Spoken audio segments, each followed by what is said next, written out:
বিএসএফের পুশিনের সংখ্যা বাড়তে থাকায় দেশের বিভিন্ন সীমান্তে সর্বোচ্চ সতর্ক অবস্থানে রয়েছে border guard Bangladesh BGB. Moulvibazar, Chuadanga, Panchagarh ও ঠাকুরগাঁও সীমান্তে জোরদার করা হয়েছে টহল, বাড়ানো হয়েছে নজরদারি এবং স্থানীয় জনগণকে সম্পৃক্ত করে গড়ে তোলা হয়েছে নিরাপত্তা বলয়। মৌলভীবাজারের 271.88 কিলোমিটার সীমান্ত জুড়ে দায়িত্ব পালন করছে বিজিবির 46, 52 ও 55 ব্যাটালিয়নের সদস্যরা। সীমান্ত এলাকায় দিন-রাত টহল জোরদারের পাশাপাশি বাড়ানো হয়েছে গোয়েন্দা নজরদারি। স্থানীয় প্রশাসন, পুলিশ, আনসার, ভিডিপি এবং এলাকাবাসীর সহযোগিতায় অনুপ্রবেশ প্রতিরোধে কাজ করছে বিজিবি। অত্র এলাকার সবাইকে নিয়ে সীমান্তের নিরাপত্তায় তৎপর আছি এবং যাতে করে পুশিন হতে না পারে এই ব্যাপারে আমরা সতর্ক দৃষ্টি রাখছি।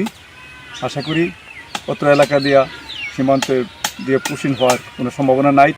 চুয়াডাঙ্গা সীমান্তেও কঠোর অবস্থান নিয়েছে বিজিবির সদস্যরা। জেলার দর্শনা, জীবননগর ও দামুড়হুদা উপজেলার ঝুঁকিপূর্ণ সীমান্ত এলাকায় অতিরিক্ত 6 শতাধিক সদস্য মোতায়েন করা হয়েছে। সিসি ক্যামেরা ও আধুনিক প্রযুক্তির সহায়তায় চলছে সার্বক্ষণিক নজরদারি। বারাদি সীমান্তে ভারতীয় অংশে 20 থেকে 22 জন নারী, শিশু ও পুরুষকে পুশিনের চেষ্টা বিজিবি রুখে দেয় তারা নো ম্যানস ল্যান্ডে অবস্থান নিয়েছে। ফলে সীমান্ত জুড়ে সতর্কতা আরও বাড়ানো হয়েছে।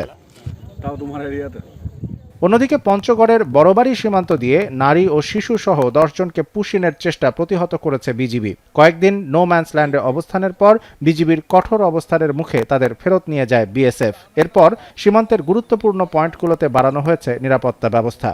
একইভাবে ঠাকুরগাঁওয়ের 106 কিলোমিটারের বেশি সীমান্ত এলাকা জুড়ে টহল ও নজরদারি বাড়িয়েছে বিজিবি। সীমান্তে মাইকিং, সচেতনতামূলক সভা এবং স্থানীয়দের সম্পৃক্ত করে পাহারার ব্যবস্থা করা হয়েছে। সম্প্রতি 11 জনকে পুশিনের চেষ্টা প্রতিহত করার পর আরও কঠোর অবস্থান নিয়েছে বিজিবি। আপনারা যদি এভাবে অনুপ্রবেশ করেন, এভাবে বাংলাদেশে ঠেলে দেন, আমরা তো সেটা ভালো দিক দেখবো না। আমরা চাই দ্রুত বেগে এটা একটা সমাধান হোক বা এটা তীব্র নিন্দা জানাই আমরা। ওরা যদি আমাদের বাংলাদেশে ওই রাত্রের বেলায় কেন ওরা প্রশিক্ষণ করবে?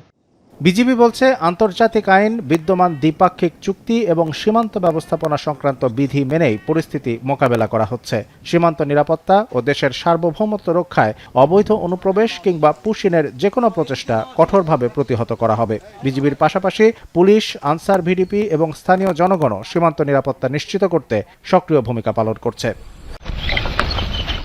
শামসুল আরেফিন, এখন।